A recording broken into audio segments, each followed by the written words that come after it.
Hey, what's going on, Trojan family? Welcome for a long time coming back to the Salute to Troy podcast with the man, the myth, the legend, the madman back with me. One of four of the whatever we call ourselves now with Tim and the coach who will be back soon. But madman, good to see you, brother. I know it's been a long traveling in June. You were in Europe. I was all across America, but it's good to be back on together with you. Just the two of us. It's been too long. How are you? Doing great, Rye. Great to see you. Obviously, it's been a summer of travel, so we were all kind of doing our thing, and so excited to be doing this with you. Every time we get an opportunity where it's the two of us, it's super fun. I mean, I think a lot of our LAFB listeners, if you go back to the LAFB history, with the LA football Archive. show and all the different things, it's always been so much fun to be able to tag team things with you, and super excited to kick this off. Yeah, absolutely. Always good to see you. Missed you, and glad you've had a great trip and great summer. I was doing some like reconnaissance across like sports, just kind of, when you're in business, you always are looking at like the market and who does what. And it's funny because it's mainly in football, obviously not in like the baseball space, but like everyone took like June off. Like you go to all the other YouTube channels out there, and everyone was just like off when you look at NFL, college. So, we kept it punching, but it's good to be back on with you officially. And we're talking wide receivers. I think it'll be fun. We'll do some fun different segments as we build up for fall camp, which, are just about a month away. Usually end of July, beginning of August is when SC will launch their fall camp. I've done a ton of recruiting talks. It'll be fun, Madman, to actually just talk this actual team, who's going to play football on Saturdays this season. And these two receivers, Jacoby Lane, Makai Lemon, I don't know if you've noticed this, Madman, but I feel like the last 2 weeks, like they've kind of risen to like getting a lot more talk and credit. We've Yes. seen, draft analysts talking about Makai Lemon maybe being the first receiver taken in the draft next year. We've seen other people talk about Jacoby Lane, the athleticism and stuff we've all talked about this whole time. So before we kind of get into these two guys and who we think will have the better season, what do you think has sparked this all of a sudden love for these two receivers out of nowhere? Right. First of all, I mean, what outstanding coverage you've provided the network, over the course of the spring and whatnot with recruiting and all the various updates and the late breaking news, early breaking news, all of it. So we're all deeply, in gratitude of everything that you've done this spring for the network. But I think as a bridge, Ryan, I think it's funny how when you have the number one recruiting class for 2026, people start noticing the team more and start noticing, well, what's going on in 2025? Maybe I need to pay attention to this brand a little bit more and start kind of treating USC the way USC was treated in the 2000s. So I think, Ryan, it's a direct correlation of having the current number one recruiting class in 2026 and being so much in the news and so much in the limelight and beating out, these great teams for these top prized recruits. We were talking about it a few months back. If you recall, December, January, late last fall, when SC was getting guys, those guys' other offers were, not necessarily the creme de la creme of the Power Four. They were beating out kind of more mid-tier teams within the Power Four and whatnot. Now, when you look at these recruits, whether it's a Bowman or a Feaster or whoever it may be, I mean, and you look at the list of what their top four was and what their top six was, it's the who's who. I mean, it's the Ohio States, it's the Bamas, it's the Georgias, it's the LSUs. And so when you get that many eyeballs, even from those fans, because you're competing for the same player, now folks are going to start paying more attention, I think, to the larger team and the larger ecosystem. So I think in many ways, the recruiting success of the last 6 months, I think is going to help this current flock from a notoriety and a brand perspective. Yeah, I mean, I think that has to be part of it because other than that, because even like the new, Chad Savage now is with the team as the inside receivers tight end coach, but outside of that, like not much has changed from the Vegas Bowl against Texas A&M till now. And, we saw Jacoby Lane 3 touchdowns in that game. We saw Makai Lemon with some electric yards after the catch in that game, but not much else has changed to where all of a sudden, like the national scope is like, Right. oh man, these guys are ballers. Like they're going to be arguably the two best receivers outside of not named Jeremiah Smith in the Big Ten. And so it's just funny that, I do think that because of the recruiting wins that for whatever reason, even though it has nothing to do with this current team, it's like people are like, oh yeah, look at look at this talent here. There is some uncovered. Is USC wide receiver you again all of a sudden? So, I mean, it's great though. It's good to see. It's good for the brand. Good for these players. So, No question. let me ask you this, unless you have anything else to add on that. Who do you, and I know who your guy is and who my guy kind of is, which is perfect for this conversation, but who do you think has the better season in 2025, Makai Lemon or Jacoby Lane? Ryan, it's so funny. It's so fun to be talking about this right now in, July of 2025, because, and I know where I'm going with this, but if you kind of go back to, December of 2023, January of 2024, 18 months ago, and we were kind of talking about who are some hidden gems and who are some guys that can emerge.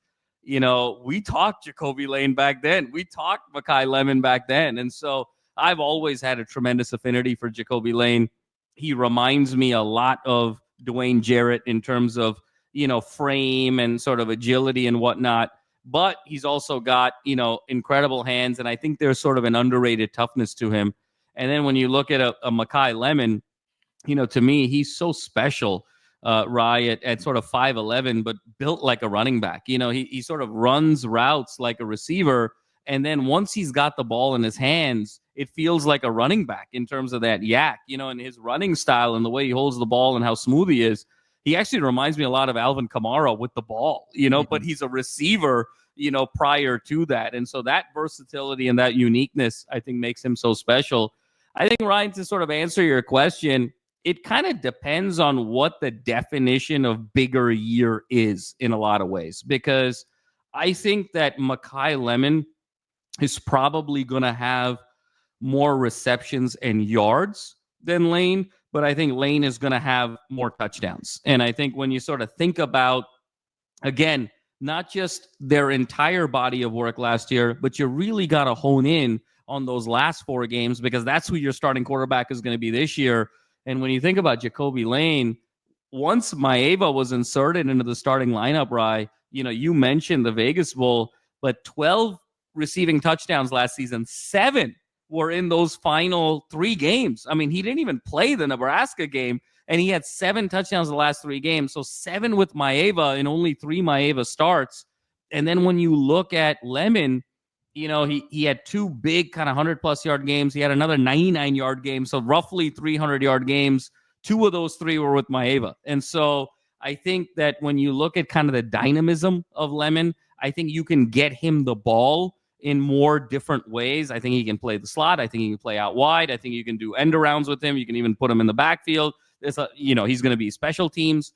I think there's going to be a lot more touches and a lot more looks and versatility to getting him the ball and making more plays that I think is going to lead to more touches, more receptions, more yards. But I think ultimately the touchdown maker for, Jaden Maeva, red zone, tough situations, tough third downs, I think is going to be Lane. So I got Lemon with more receptions and yards, but I got Lane with more touchdowns.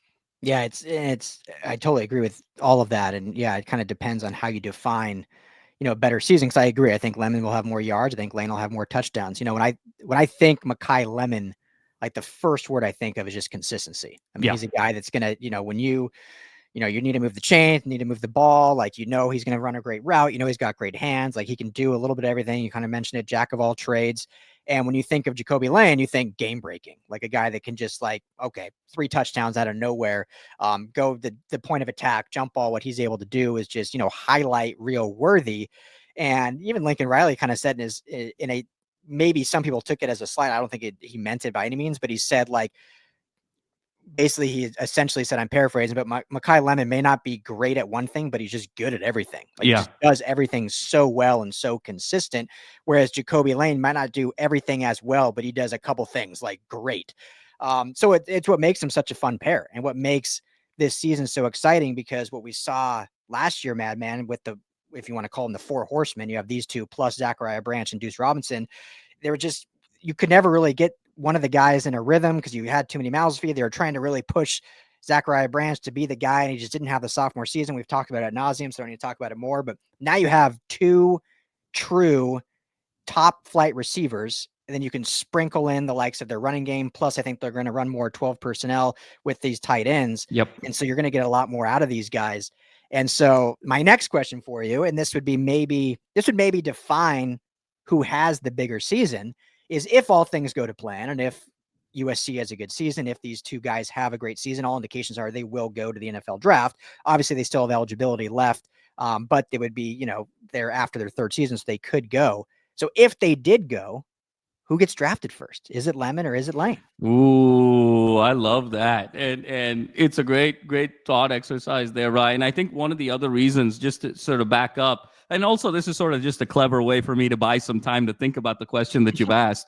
But I think what makes these two guys special and why we're expecting such big things from them is even though Lane, to your point, has the bigger catch radius and he's longer and you can kind of throw it anywhere and he'll make more spectacular plays, don't sleep on Lemon's ability to go attack the ball, when it's in the air. And even at 5'11", he's got that lower body strength to get leverage on a corner and almost like a great rebounder in the NBA, kind of out position to be able to go get the ball. He's not one of those guys that lets the ball come to him. He goes and gets the ball. And particularly when you've got Jaden Maeva, who throws a lot of deep balls, right? I mean, that's part of his arsenal. He's going to take shots. There's a lot of jump ball scenarios that are going to be there here in the 25 season, a lot of 50-50 balls. And so you need either someone that's going to really go and attack the ball that doesn't have kind of the wingspan and the radius, or someone like Lane that just has a significant radius. And I think that ultimately, more than anything else, in addition to all the points you laid out, is why the Deuce Robinsons and why the Zachariah Branches are no longer here, because it's, I think, that one skill set above everything else really aligned with Maeva. Now to your question about, hey, everything goes to plan, who's going to get drafted first? Wow. It's tough. Leinart the other day sort of compared Lemon to Amon-Ra. And I'm sure you sort of caught that. I see it in terms of frame, but I actually don't see it stylistically, in terms of what Leinart was saying.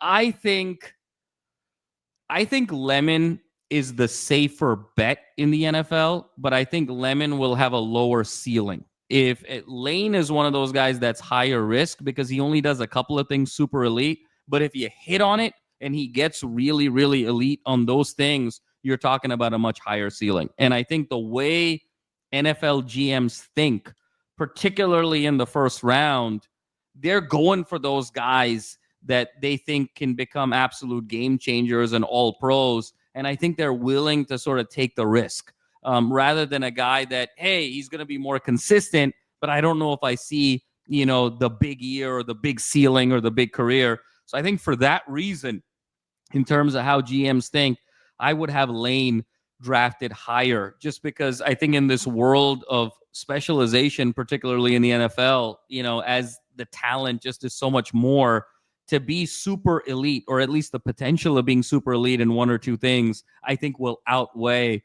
being the jack of all trades, even though it's a phenomenal jack. Yeah. Well, and it's so true, because it's just the way, like, the NFL and all leagues do this, right? But they'll see something successful, but still pull for something else. Like, they'll see what works, even though it's a copycat league in so many areas.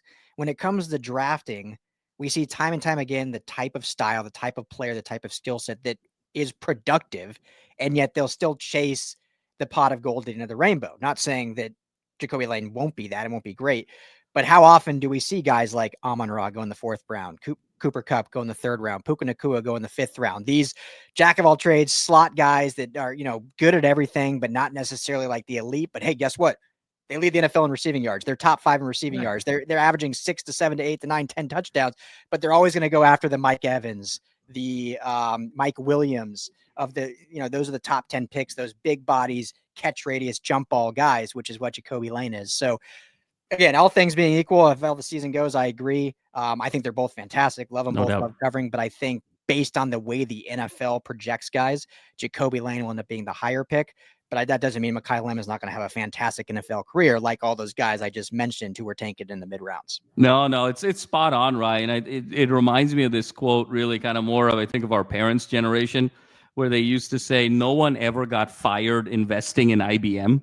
And I think a lot of GMs sort of think that way, where it's like, hey, if I miss, I don't think someone's going to blame me for missing on someone like a Jacoby Lane, but someone may blame me for missing on a guy that maybe has a lower ceiling, because then you could have said, look, you should have just taken a shot on someone with a higher ceiling then. I think it's a lot of this sort of GM psychology of like, how do I protect my job? How do I justify if something goes wrong in terms of the decision making? And I think that's sometimes what we see, even though, to your point, man, if you just see the productivity on the field and you say, hey, this player resembles this player the most, and that player is tearing up the league, you're talking about NFL receiving Triple Crown or All Pro, like, why aren't you doing that? I think sometimes the objectivity goes away when you think about job preservation in the NFL.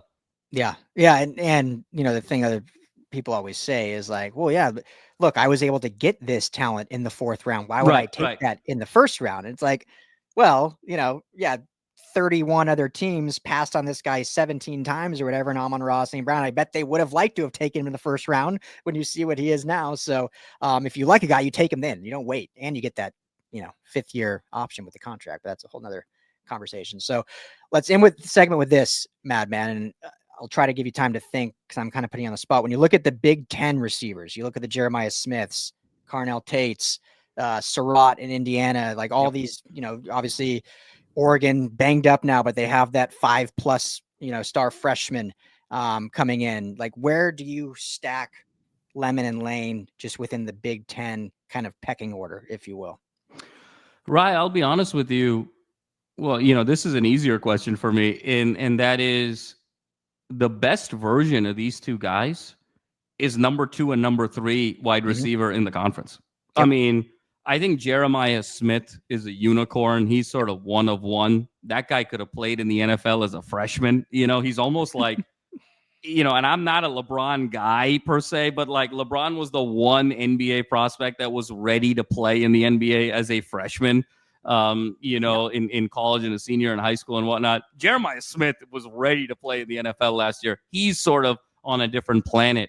But when you look at skill set and you look at productivity, these two guys, if it all hits, are as high as number 2 and number 3. That is their ceiling, and it's a stretch goal potentially, but it's well within the realm of possibility. When you look at what Lemon can do from special teams, from all 3 levels of strain on a defense, from all the different positions on the field that you can get him the ball. And when you couple that with an offensive mind like Lincoln Riley, look, the sky is the limit. And then when you look at Jacoby Lane and you talk about these big, tall receivers, the red zone targets, the big 3rd and 9 catches, and, his ability to kind of get to a level that very few, if any, corners or safeties can, as long as Maeva can stay consistent and can stay accurate in terms of finding his spots, you're talking about a situation where these two guys, to me, are number 2 and number 3 if it all hits. Yeah, I mean, this show, we might as well just call it the agreement show, because, I totally agree. I mean, I think Surratt is a really interesting receiver at Indiana. Doesn't probably get the love he deserves nationally as much.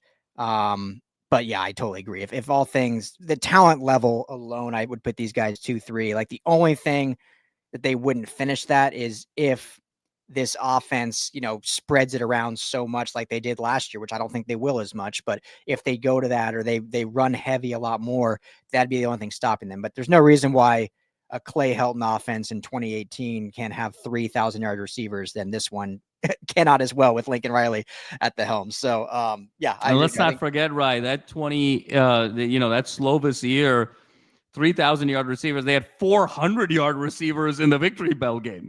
So I mean, if you could do that with a Clay Helton regime, not too far-fetched to say you can have 2 of the top receivers in the conference in your starting lineup. Yeah, easily. So I can't wait. But yeah, these guys are gonna be fun to watch all year long. What's crazy, Madman, is like they actually have 2 years of eligibility left. I believe they both redshirted their freshman year. Last year was their first, so they technically could stay for many more years, but most likely this will be our last year we get to enjoy them. So, and there's a reason SC's taken 5 or 6 receivers in this 2026 class to kind of replenish that when it happens. So, but should be fun.